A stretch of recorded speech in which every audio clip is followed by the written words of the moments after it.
Hello, and welcome to another episode here of Reboot Your Relationship. And this is your host, Joe Whitcomb. And, one of the things we're going to be talking about today is intimacy. And intimacy is such a powerful thing. It's super, super powerful. And it's really the idea of joining here in the truth and with grace and love, that unforced rhythm of grace and truth.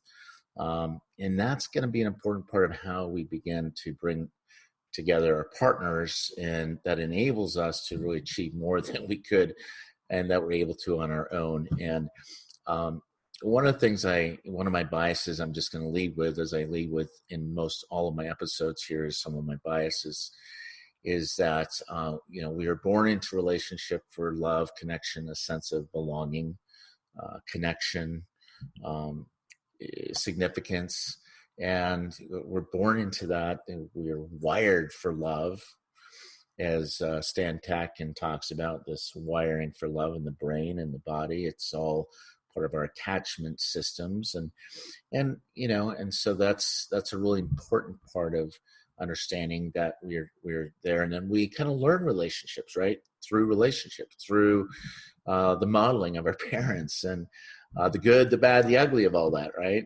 There's good, but all that modeling, and because as children, we learned, what we lived, and we live what we learn.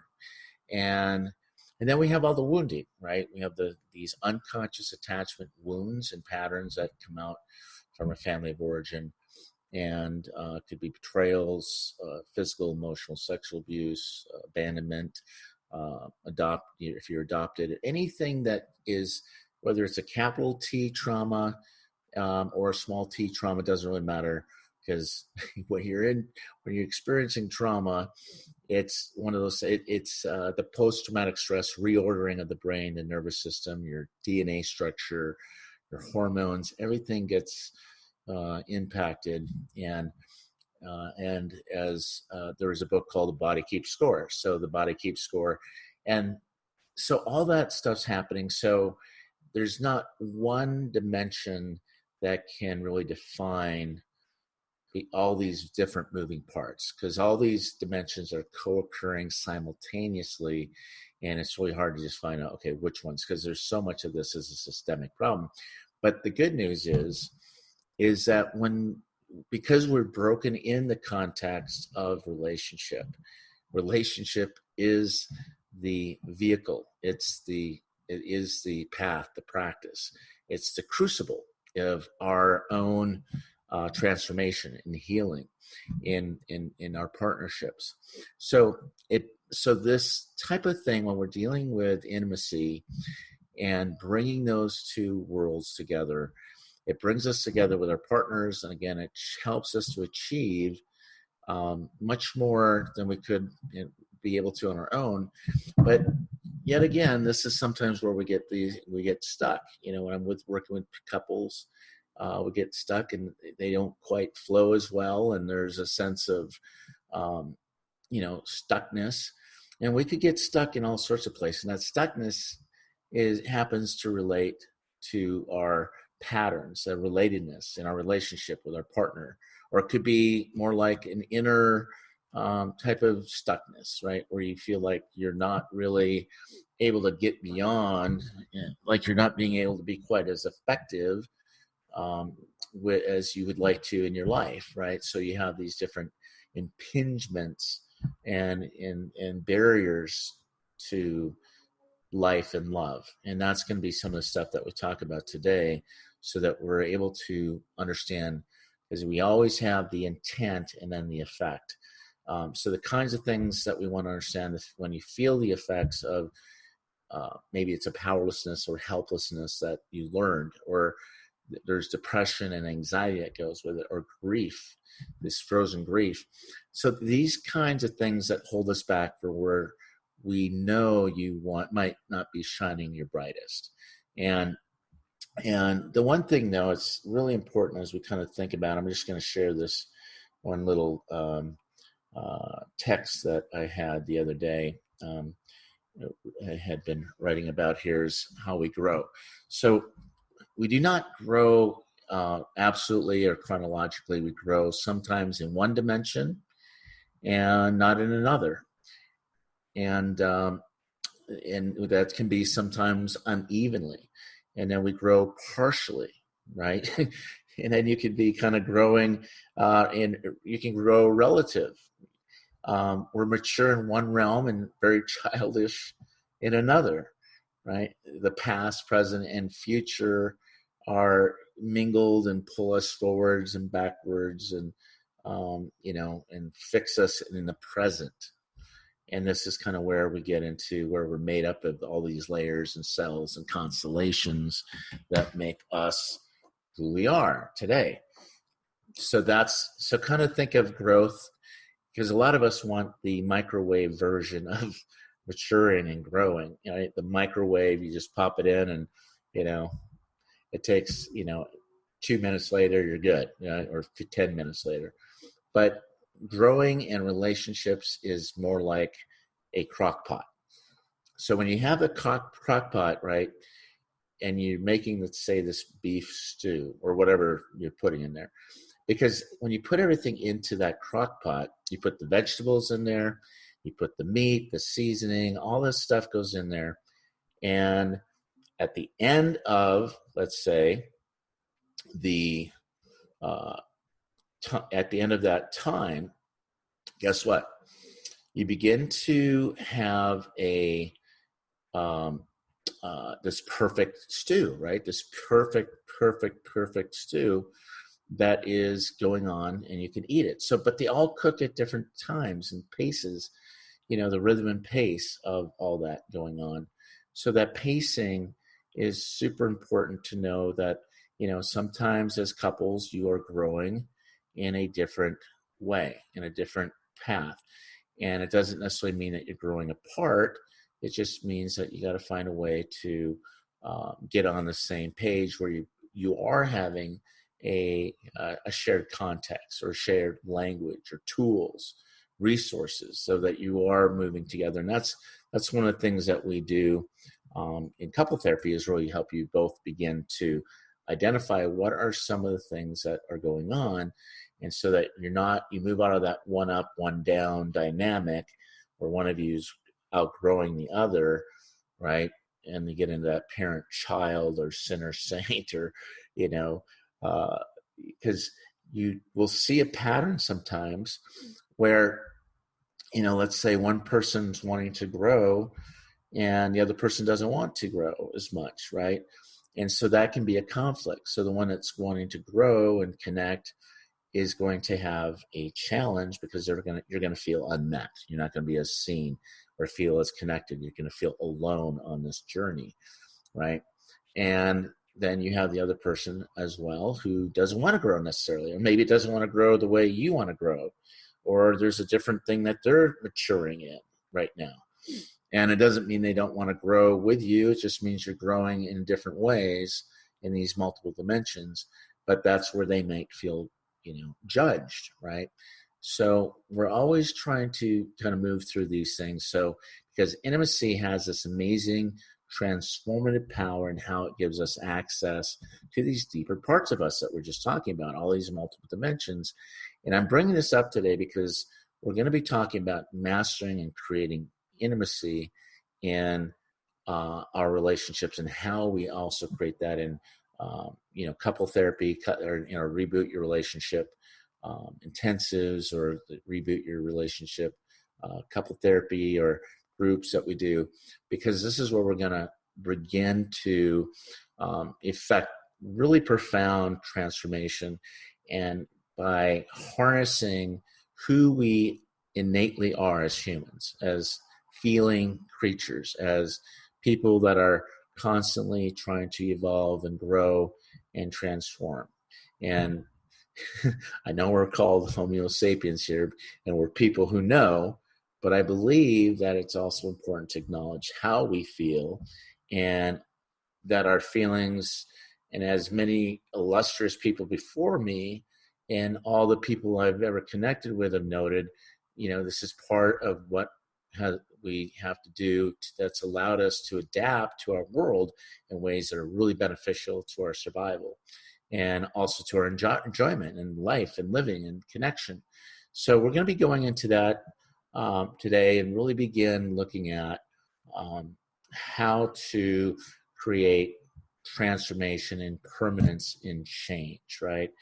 And we'll be talking a little bit later about the distinction between first order change, which is simply changing a behavior, and second order change. And that's going to be a miracle or shift in perception and how we're viewing our partners and one another. So we'll get into that a little bit, but a lot of this is going to be based on a lot of different modalities.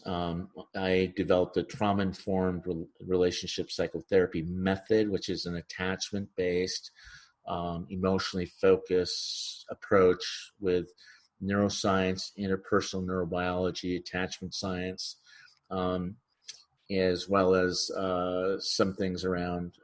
We bring in improv and narratives and music and movies to help people really connect to these unconscious patterns, and it helps to illuminate some of these nebulous patterns that go on in our relationships.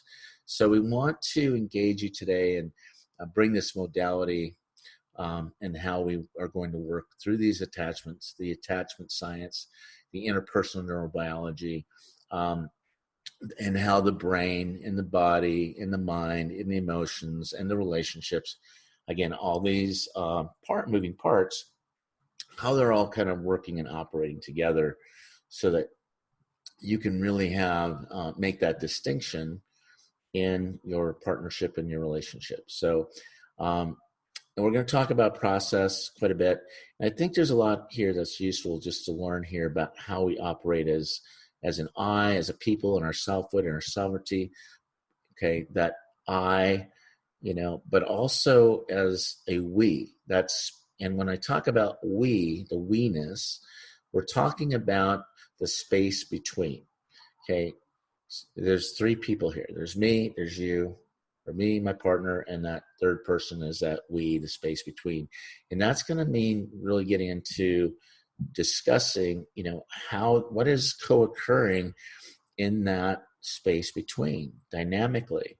So we're going to be getting into that. And I just want to just get into also, if you need to reach me, you can reach me at 310-560-0726. Or you can, email me at joe@rebuildingconnection.com. And we're going to also be talking next week with one of my good friends, colleagues, Julie Upton, who just came out with a book and on perceptions and projections and how to get out of that drama cycle. So that's going to be really important information too. You're going to learn a lot from her. So here we go. Okay. So when we look at this stuff, we want to condense everything into a mirror.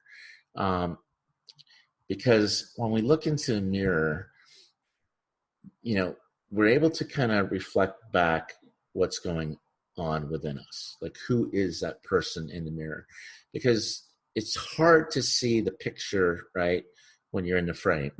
It's hard because you can't see back into you. So a mirror is a way to kind of explain how we can create a reflective way of looking at ourselves, and also creating safety and security, and creating enough safety so you can experience some of the really deep core emotions that contain within them the power to transform your life, your relationships, your love, and all those things that are going on, but really to create a let's say a corrective emotional experience, right? To create that corrective emotional experiences, meaning you're able to really transform it, because you're not only talking about it from your head, you're also talking about it as a reenactment or a way of reconnecting, right, to yourself and your partner in whatever ways, right? So those connections are really super important. So we're going to talk about how we're going to get there. And we're going to start by taking a stand here, because it's pretty clearly super important to all of us that we're able to participate actively in our own transformation. And rather than taking a more passive or approach, We want to take on more of a receptive, or maybe, validate that all these things that are co-occurring right now are super important, but there are a lot of things here that, that necessarily get us in the trench. So to start with Rumi's quote, we're going to talk about Rumi a little bit. And his quote is, and this is one that you hear me talk about constantly, is our task here today isn't to find love. Our task is to find all the barriers that we have set against it. So we're going to jump into that, and we're going to talk about this model today, and we'll go through the stance and get you guys more deeply into it. And what I'd like to say, that in addition to the safety part that we were just talking about, that secure base, as two securely functioning adults in the room are working with therapy or coaching. Because in terms of the safety, to really have people feel safe to come forth with your experiences and who you are and process those emotions can feel very challenging. And coming out from behind the mask, those barriers can be very confronting, as intimacy is. It is vulnerable. It is joining in a truth. Intimacy is so confronting, but this is part of what we're engaging you to try on, so that you can have that sense of safety in your relationship. And the $96 million question is, that I always bring up, is, are you there for me? Can I count on you? Do you have my back? Do I matter? Am I important? Right? Those questions. Are you going to be accessible and responsive and emotionally engaging?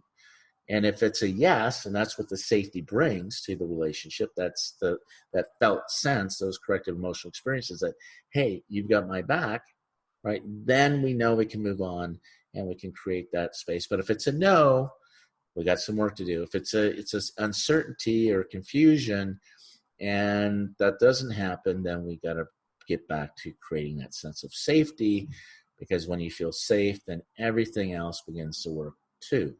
But until we get there, and we find that secure base, or the couple bubble, as Stan Tatkin talks about, the couple bubble, but we do that so we can get to the deeper emotions, right? So I'd like to say most of us need to sort out the core fundamental assumption is that healing resides within us. And this is really important, that it's not out there, and it's always been there from the get-go, side by side with the suffering, the stuckness that you talk about in your life, because what do we have, right? We have trauma, we have depression, we have difficulties in relationship, and whatever that is that brings people to therapy, or to me, or to this podcast, the accounts for this, they're not being fulfilled or really shining as brightly, again, as you sort of, as we sort of talk about every episode. But we want to do that side-by-side parallel thing where you're both leapfrogging up this mountain, because there is capacity for healing, and that's just absolutely wired into us. It's in our DNA to want to grow and heal, because when we're not growing and healing, okay, that's when we feel stuck again. We feel energetically. So kind of pay attention to your body and experience. The emotions in Latin means to move. You're either moving toward or away or against. So as you're turning towards yourself and growth, what do you feel? You feel more alive. You feel more connected. You feel more freedom. You feel more light and airy. You're able to move through things faster when you're turning towards your goals and your future, your strengths and all those values that make you, right? Those strengths. But when you're turning away from those, or turning against the things that that bring you growth and love and connection, belonging, you feel that weight that is kind of like this kind of quicksand, right? That quicksand that pulls you down, and you feel that sense of immobility and stuckness, right? And so be with that, and it's okay. Give yourself permission to say, I'm stuck, because we're stuck, and that's okay. But we got to get unstuck. So we're going to go through this, and I want you to think of this as we go through this. And I do want to talk about some other assumptions here that actually allows me to sort of sit with whoever I'm working with and when I'm with you, because just in a confident or comfortable way that we need to be, ready here. So much of this is deeply within, you or them, and we can just bring forth that ability so that what's going on is we're able to say it in the background, but it's not the background, but with that as a foundation. And I think that sense of safety, that stance as a therapist, is about creating a relationship. It's about creating the within and the between, and that safety really comes from the fact that we actually are two people in the room and acting in that way, right? We're both committed to that sense of that creating that secure base that you both can count on. And and again, when I'm working with you as a couple, I never pick sides. I'm always going to be on the side of the relationship, and the relationship is my client, who I'm focusing on. So that we-ness and that safety really comes from the fact that we, again, are able to consider ourselves a part of the healing diet that we need, and that's formed together. And that's my experience and sort of my response, but not just my thoughts and not just my words that are really important here and partial of that, but we're co-creating, and that allows you as a person, hopefully, to start to feel safe from the very, very early on, in the beginning of the work that we do together. And that's so critically important, that we're able to get into that space, again, that space between. And that's a co-creating that shared context, language, tools of safety, and being in it and co-creating that process. Okay. So one of the things I do a lot of training with other therapists and other coaches, and, in the first session is really that sense of sacred, holy space. And it's sacred in one very, very particular way, because it's the only encounter that we'll ever have that has no history, right? In the first meeting, we've come to it with no history of each other.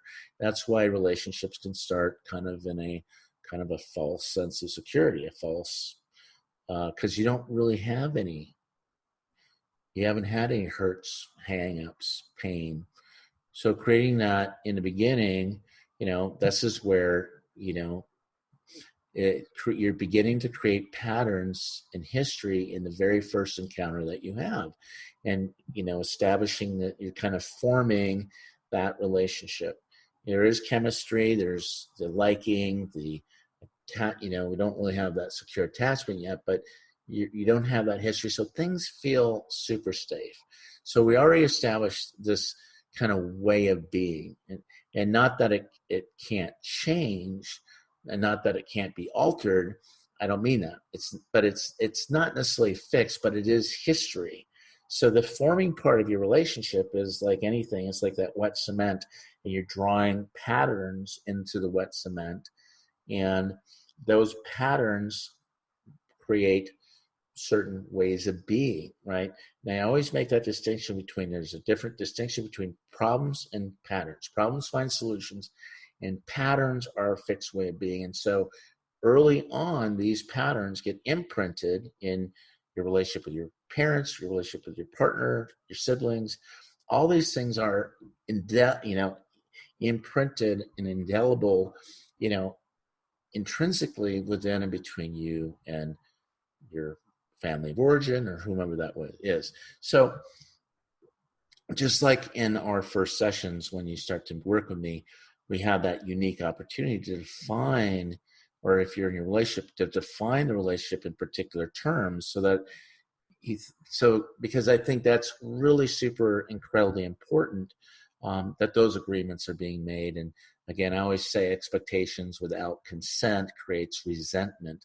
So the first session is really so much devoted to, like, when you do come with me, is like, hey, tell me where you're born.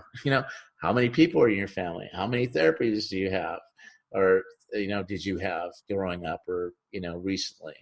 How was that for you? What kind of history taking, and it's that kind of history taking, which of course is really super important as we go through this, because it captures your information and it helps us connect what's happening and what's going on within you and in your partner. But that information's there for the acquiring, so we can get to the second session or even the seventh session.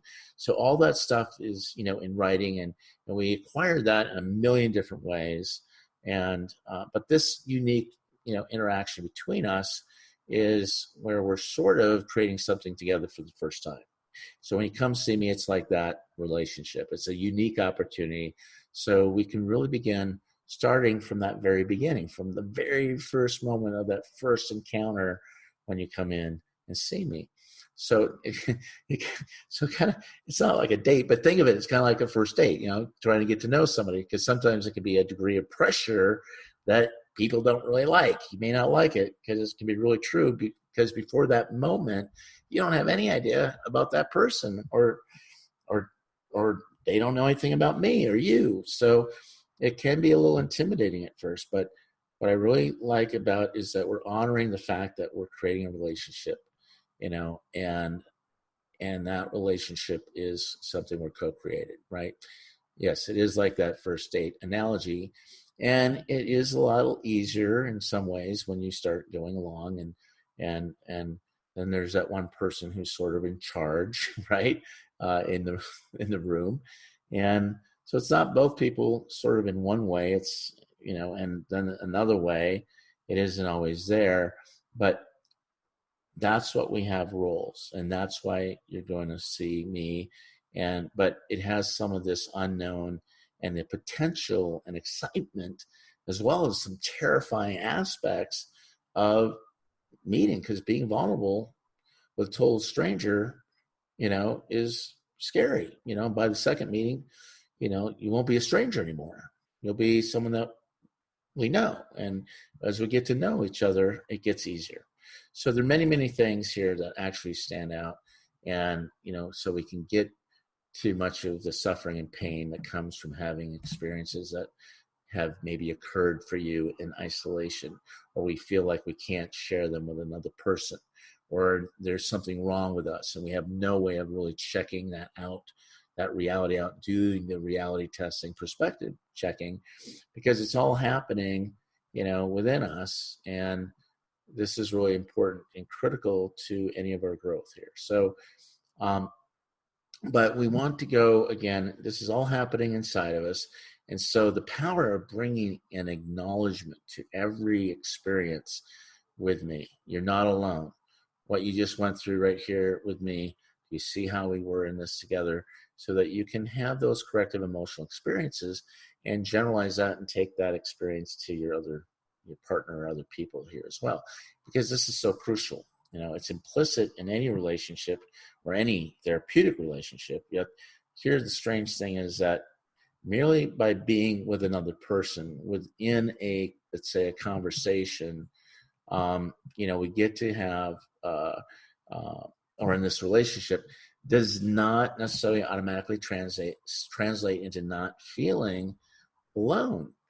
And actually, I think one of the most painful ways of feeling alone is feeling alone in the presence of other people, right? Have you ever been that person? You are with them, and you're in a room but filled with people, and you still feel all alone, disconnected, disassociated in some way. So that this is one of the things that I'm very, very, very conscious of, is to actually explore together with you the person that I'm working with, who I'm working with, what your experience is, and where you want to be going together, and being together. And if it's just like we're being together, and if you're feeling that accompaniment or joining, then you create that sense of awareness. Because if you're aware, that is, we're sharing something or saying something or feeling something or not thinking something and saying it out loud.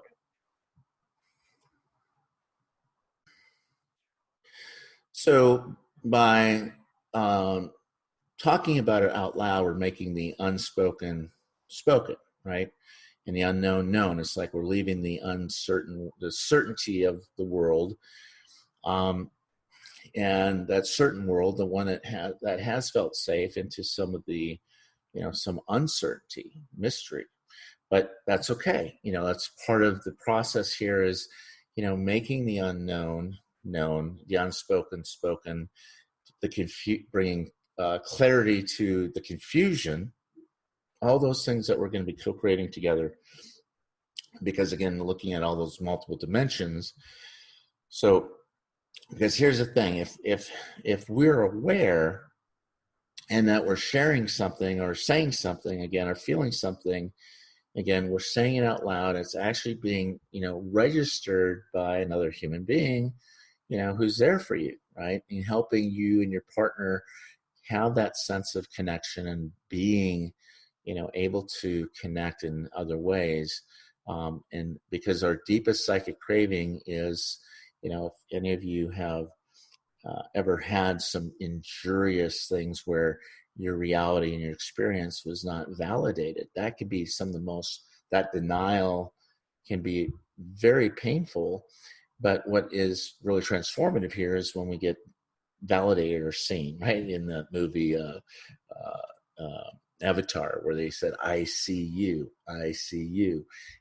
Being seen is really the transformative part and of that experience, and not feeling alone, and you're going through something, and it's just very, very powerful and potentially very, healing and therapeutic in of itself, just that alone. Because I think as we've talked about in all of our other podcasts, that much of what becomes our suffering or various, forms of it really has something to do with our aloneness and disconnection, and either the fact that there's nobody that we share it with, or the fact that we're experiencing something that obviously overwhelms us or overwhelms our resources, where we're tapped out of our resources, or we start facing our limitation or lack, that we're there, but we're able to be there with somebody else. And the trauma was and would be as horrible, that our capacity to bear it or deal with it would be quite different. Because there's this very interesting research that shows that for people who are in combat, now I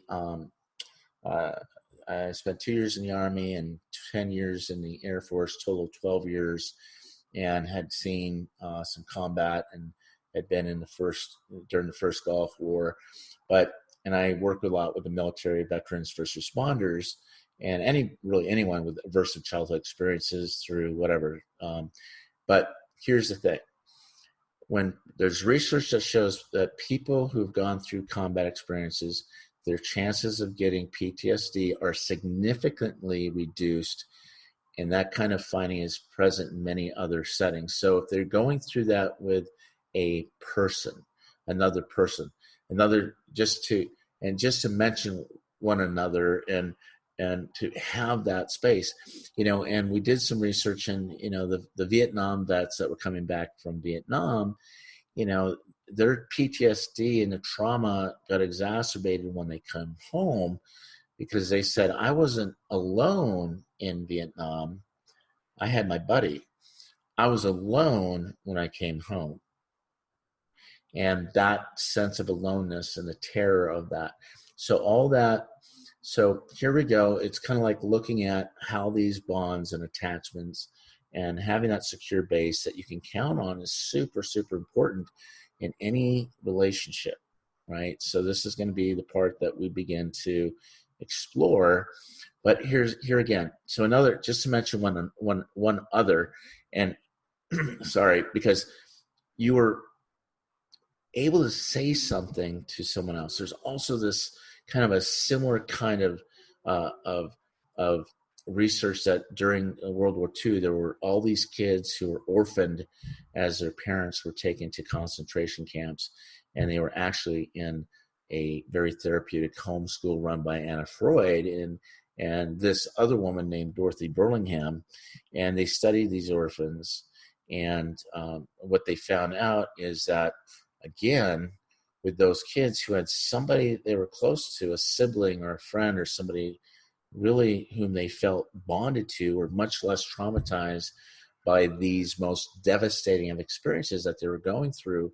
And this actually influenced a lot of the therapy, just that you have someone that's coming alongside to connect and to be there. And that creates a sense of really significance. So, but here's the thing. What's really striking to me in all these things in the moment is here we're talking about relationship. It's always such a big irony when things start to get a little uncomfortable in relationships, right? Especially like how theoretically, you're there with another person, but you can also feel so alone all the time and think that's part of what's trying to overcome when there are issues in a couple. So when I'm working in the dyad and with you as a couple, is to remember that you're also there for each other, the caring, the leaning in, that you're on the same team, that you each other have each other's back, and that they are each other's, buddy, which hopefully helps you survive without too much trauma, and that you both can get in that mutual injury or, inflicting upon each other from that stuck place, that vicious cycle. And that's what we're wanting to work with you. Of course, so many couples, come to therapy are in a couple, but the difficulties have been much that they've been feeling very alone in the relationship. Like I said before, one person's trying to grow and they feel unmet and alone, the other person's really feeling that doesn't necessarily want to grow in the same direction or parallel, and they don't have that shared context, feels judged, and you get into that complain, defend pattern. And that's really the paradox, that if we're just able to sort of recognize that presence and share enough of ourselves that the other person also is feeling us or experience us, that we've already done something very significant. And that's where we want to really talk about how to really create and where that healing takes place. And in particular, I'm thinking about, here again about the difference between our core affective emotions and other things that come out as more like our defenses or our defensive strategies. And, we need the healing. There are many, many opportunities for it, as there are many aspects of anything, especially in our trauma-informed relationship psychotherapy, try RPM method, that they're experiencing is this is healing. And we're actually in the process here of doing some more research into this model so that we can, for couples and trauma and relationships. So we need to create some things here that are actually becoming to make more sense of how we move through this process. But so let me try to actually distill this and reduce it and condense it even, here with you. So, because I think that sometimes what we've been talking about, which is the experience of having one's aloneness undone and really feeling seen or feeling cared about or just validated or understood, which is empathy and compassion, that in and of itself can be so profoundly transformative. Not in and of itself and not forever, but those kind of moments have really tremendous power. So I think that's one piece. And I think the other that we've been talking about, and other guests and other people have been talking about, which is that when we can't fully process or express the emotions, the feelings, we can't really feel them, because what gets repressed, doesn't get expressed, but what we repress comes out later in other forms, and all that stuff. So we want to be able to do something about our emotions, either because they can be very overwhelming, like the ocean with all the high tides, low tides, rip tides, currents, all that stuff going on within your emotions, right? Either because, again, you're just getting flooded with that, or because we're in environments where our core emotions are, maybe judged or with criticism or with ridicule or put down, right? So we learn as children, we learn to exchange our authentic, true voice in exchange for, let's say, a relationship connection, because that's food, that's oxygen. So we abandon the true self in exchange and shape shift and import all that and shut it down to stay protected. So we developed these kind of protective strategies, and so that worked very beautifully. It's a very sophisticated system, to stay, to survive. And it worked in the short term because you don't get hurt, you don't get shamed, you don't get overwhelmed, you don't get, put in a corner, you don't get beat up, right? All that stuff is really important that we learn that. Okay, so imagine, if you will, you're 7 and you get handed this calculus problem, and you never learned the 5th grade level of fractions, decimals, integers, algebraic reasoning. None of that's happening. None of it. And you're trying to solve for X. Well, and you have to do it. You have to survive. You have to get through it. So you get stuck in this sort of double bind, right? So if you're in trauma, let's say the teacher shows a student a stick, and the student says, okay, that stick is real. And the teacher hits or beats the student with the stick. Or if the student says it doesn't exist, right? And the teacher beats the student. Or the student ignores the problem or the stick, like it isn't real and doesn't even talk about it, right? The teacher strikes him and he gets punished again, right? So that felt experience in that moment, you learn a strategy, right? You either, shut down, you flee, you fight, you go to, you hide out, you escape something, because there's this impossible situation, this double bind that keeps you stuck in this vicious cycle, right? And so we don't realize at 7, right, that you have the power and freedom to choose something different.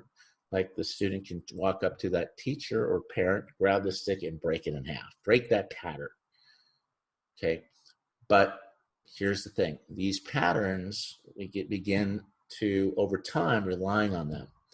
They sort of like form almost like a crust or a shell over our hearts, where you become like a turtle, and it becomes a part of the external hard part, right? And then we become, sort of like this is who I'm presenting to the world, right? This is who I'm showing to the world, and that person's not authentic, or it's not your true authentic self. So that just in being able to really break through or let go of any of these protective strategies or protective mechanisms that protect us but also limit us, right? And it become that the thing. So there's the payoff, and what you get out of that in that moment is you get to stay safe and protected, right? You don't have to. So it becomes this velvet cage or velvet trap. It's safe, but you can't escape, and you're trapped, and it begins to limit us, and everything gets really constrained and really constricted within your body. As that wounded child begins to get really black and white, all or nothing, rigid, tight, inflexible, unyielding, angry, isolating, exiling their wounded child to another country, and then you have the other parts of you, that the firefighter that's keeping that out, or the manager. You have all these different moving parts here that are occurring in that moment, and that makes it really hard to experience those emotions, experiencing them, because those protective mechanisms protected you. And again, it was great so let's honor the little kid, by saying thank you for saving me and rescuing me and being so courageous. But now we have to have the courage to be vulnerable and touch our emotions, to begin to try to experience them and express them and process them with another human being. So that's another huge transformative opportunity for you, particularly because those emotions are wired into us to help us, not to harm us, right? So, but we get stuck sometimes, a stuckness, right? And I want to make this distinction between, hurt and harm and pain and suffering, right? Hurt and harm, pain and suffering. right? So what's the distinction there when we're talking about emotions or feelings or trauma? All right. Did it hurt?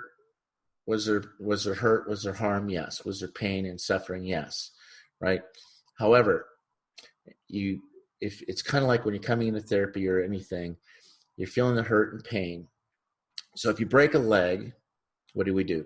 You go to the hospital, you put a cast on it, you walk around on it for 8 weeks or whatever till your leg mends and that bone gets. Now it's going to cause a lot of hurt and more pain to reset that bone, right? So you kind of anticipate it's going to be very, very, very painful, but you get it over with, you move through it in 12 weeks and you're feeling a lot better and you're able to walk on it, and where the bone's broken, it's stronger, right? However, hurt versus harm and suffering is you don't go to the hospital, you don't reset the leg, it gets fixed and calcified and kind of in a so the bones are sticking out and you're kind of moving through the world, kind of clunking along, kind of limping through life, and that's causing more suffering and harm to yourself and your leg and every other part of us, right? So that's where it takes the courage and the vulnerability to get into that space. And I can tell you, I'm no different than any of you. I've had to really find that space. And if you go back to some of my other podcasts where I talk about really having to wrestle with and get open, because I dealt with the wounding of the masculine, the wounding of the patriarchy, of the father and mother in other ways, where there was a lot of different pain. I had a lot of insecurity and fear around men, right?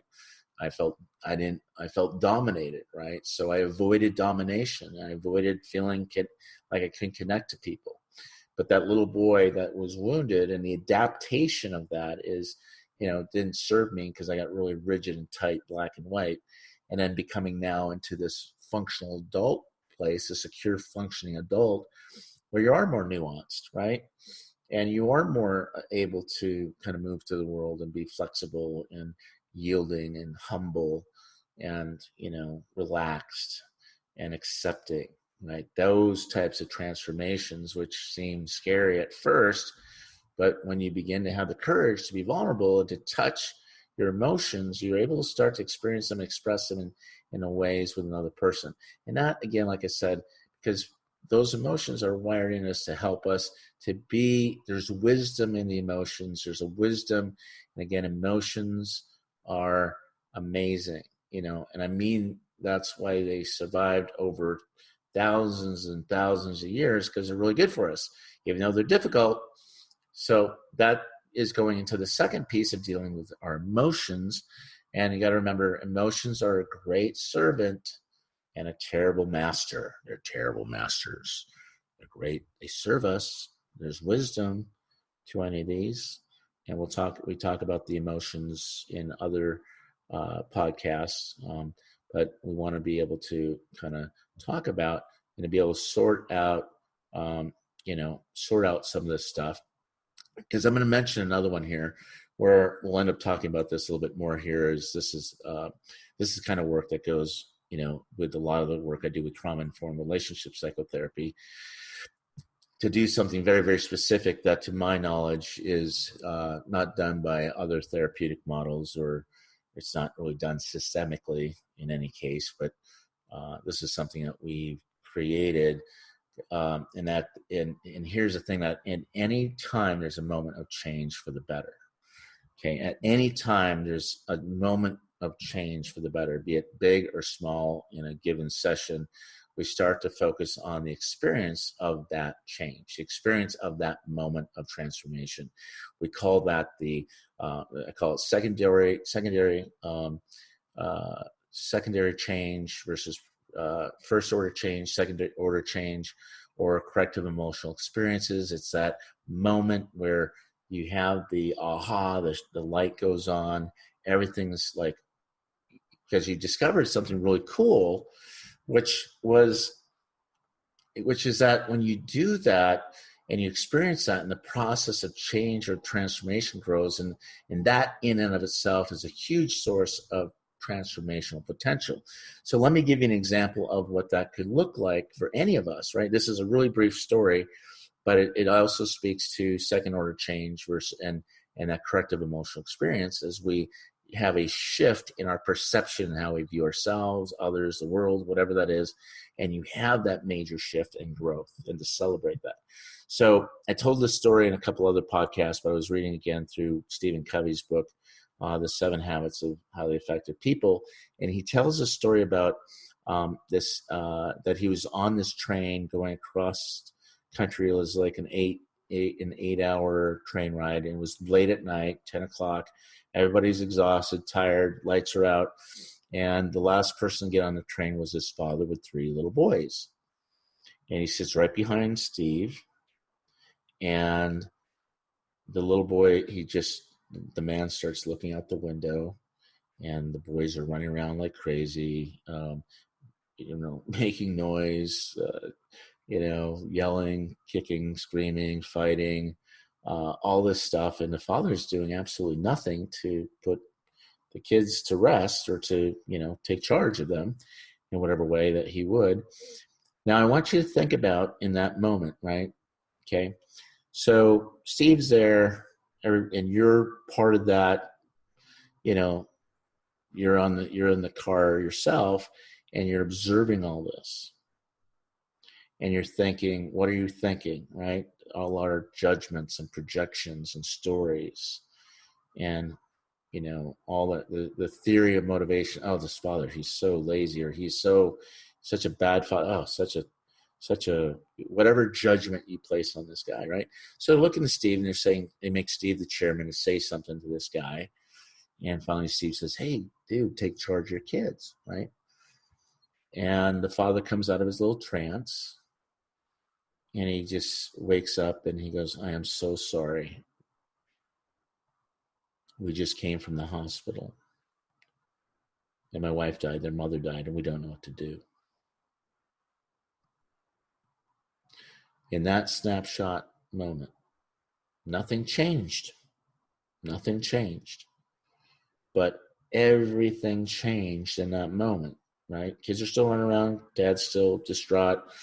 Okay. But we have more information. We have a corrective emotional experience. We have second order change, because first order change is, I don't know how many times you've been to a therapist or whatever, but you go to a therapist, and what do they get you to focus on? Changing your behavior, right? Which is fine. That's important. Change how you communicate, all those things. Okay, if you're smoking, stop smoking. If you're eating too much, stop eating so much, or get on a regimen. If you're being angry, hold your breath for 10 seconds, whatever that strategy is. Okay, but notice what you're noticing in that snapshot moment within yourself. When you had more data, more information, there was a perception shift, because that's the miracle, right? That's the miracle, is a shift in perception in how you're viewing your partner or yourself. And that's really super important, because nothing had changed, but I didn't have to go coach anybody on how to provide comfort for these children or support or empathy, because they got it. They had that corrective emotion, that moment of change for the better. It's, that could be a big or small one, right? That's what you have to pay attention to, because everyone went from anger, rage, whatever they're feeling, what you're feeling, to compassion, empathy. And they started leaning in and taking care of the children, right? Because now there's empathy. There's more information, more data. Again, nothing changed, but everything. And this is a big part of when we're working with discovering something really cool, so that you can experience that process of change, the transformative growth in and of itself, because that's what's going to perpetuate more and more, right? The more you feel about that, the more you can create that in your relationship. And so when you have like 20 of those corrective emotional experiences, because the power of focusing on what's going right versus always being focusing on what's going wrong. Because as soon as you fix something, it's kind of like whack-a-mole, right? It's, that's fun for the first 5-10 minutes.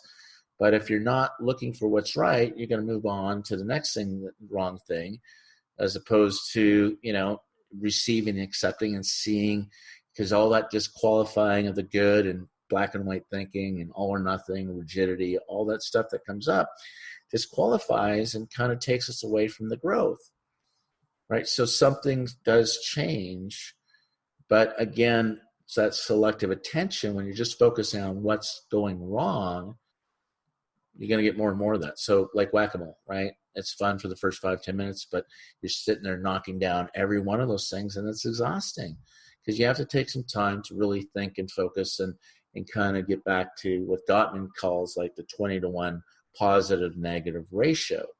So you're bringing zero negativity and 3, ways of saying gratitude or what you appreciate about your partner. And for those of you who want to take on that charge or take on that pledge or that challenge, I do a 30-day zero negativity challenge and give 3 as just part of the therapy too, is once they kind of get into that, to really practice staying positive, right? So it feels better because then you can, tackle the next thing when it's reasonable enough. Except that there's this other thing that can happen, and when we stay with the positive, we can stay with this thing that has just changed and just gotten better, that feels right, and these amazing cool things happen when we do that. So then again, you get that positive energizing cycle, the reward cycle, right? The more and more, the more and more, the more positive, right? It's the more, again, it's kind of like when she feels your sense of love and safety and connection and that you're leaning in, she is motivated, right, to respond with more respect and admiration, adoration. Maybe that's what because these deep psychic cravings within the masculine and feminine, like, and this is true for all of us, but the deepest psychic craving, let's say for the feminine, is that they want their feelings and emotions cherished and valued, and and that you listen and you lean in and you create that safe, secure base for them, right? So that they feel that. And ladies and guys need that too. They need the love and they need to feel that sense of validation. But men typically want to have their thoughts and their productivity validated and championed and cheerleaded. And